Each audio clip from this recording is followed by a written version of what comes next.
அனைவருக்கும் வணக்கம். 2022 கேட்கப்பட்ட 15th மார்க்ல கடைசி 15 மார்க் தான் மாடர்ன் இந்தியாவில்.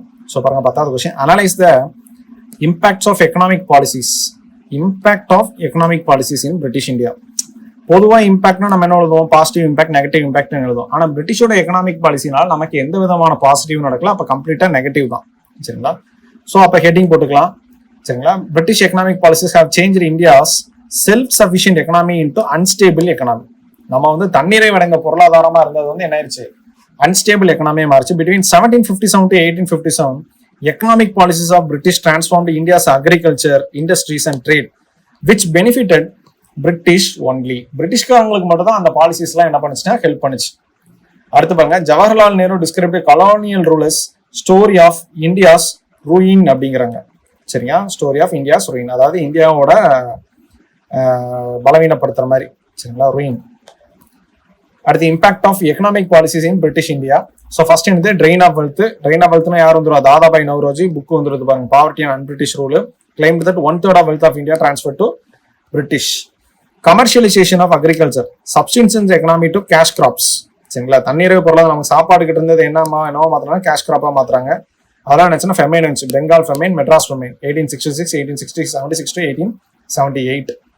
D industrialisation, high tariff on Indian goods. நம்மளோட பொருட்கள் மீது அதிகப்படியான டேரிஃப் வச்சிருந்தாங்க, அதனால நம்ம பொருள் யாரும் வாங்கல. அது மாதிரி அவங்க பொருளுக்கு free trade and import of British goods பண்ணியிருந்தாங்க. Resulted in decline of India's handicraft exam, muslin cloth of Dhaka. Poverty and famines, rise in unemployment, forced labour, worsened food shortages. Monopoly trade, அவங்க மட்டும் தான் என்ன பண்ணாங்க? மோனோபாலி ட்ரேட் பண்ணாங்க. அது வந்து யாருக்கு இதா இருந்துச்சு, உதவியா இருந்துச்சோம்னா பிரிட்டிஷ்க்கு மட்டும் தான். அதான் benefitted British only. Export import policy vanished Indian goods. சரிங்களா? ஒரு கட்டத்தில் இந்திய பொருட்களே சந்தையில இல்லாமல் போயிருச்சு. British key sectors holding, tea, OPM, salt, இது எல்லாத்தையும் என்ன பண்ணாங்கன்னா அவங்க கையில வச்சிருந்தாங்க. அப்புறம் ஃபினான்ஷியல் ரெயின். சரிங்களா? India paid expenses of British, home charges, remittances எல்லாத்தையும் இந்தியா இருந்து எடுத்தாங்க. Increased outflow of India's மணி.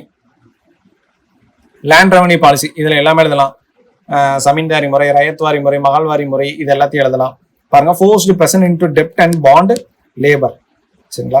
பாருங்க, பெர்மனன்ட் செட்டில்மெண்ட் மெத்தட் 1793. இது என்ன பண்ணுச்சுன்னா அக்ரிகல்ச்சர் லேண்ட் எல்லாமே காணாம போறதுக்கு காரணமா இருந்துச்சு. Analysation, ruined Indian trade and craftsmanship, exploited 1/3 of India's wealth, reduced employment opportunities, agrarian distress, impoverished Indian society, non-intervention policy during famines, limited industrialization and technological progress.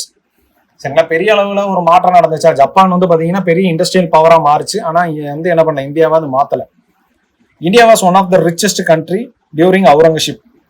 சரிங்களா? இது கடைசி இப்ப நான் எழுதின நியூஸ் பேப்பர் பார்த்து, அதாவது India was one of the richest country during Aurangzeb period. சரிங்களா? அதாவது உலகத்திலேயே பணக்கார நாடா இருந்துச்சா இந்தியா அவுரங்கசீப் பீரியட்ல. 24% வேர்ல்டு ஜிடிபியை கையில வச்சிருந்துச்சு அப்படின்றாங்க.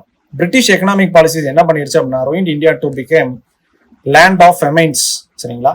அது வந்து பஞ்சங்கள் மிகுந்த ஒரு இடமா மாத்திட்டாங்க பிரிட்டிஷ்காரங்க. Late 18th and early 19th centuryல என்ன பண்ணிட்டாங்கன்னா அப்படி மாத்திட்டாங்க. அப்ப பணக்கார நாடுல இருந்து ஏழையான ஒரு நாடா மாறிடுச்சு அப்படிங்கறத என்ன பண்ணணும்னா இதுல நீங்க தெளிவுபடுத்திடணும். ஓகேங்களா? ஸோ இது வந்து 2022 கொஸ்டின்ஸ் எல்லாமே இதோட முடியுது. அடுத்து 23ல இருக்கக்கூடிய கொஸ்டின்ஸை பார்க்கலாம். தேங்க்யூ.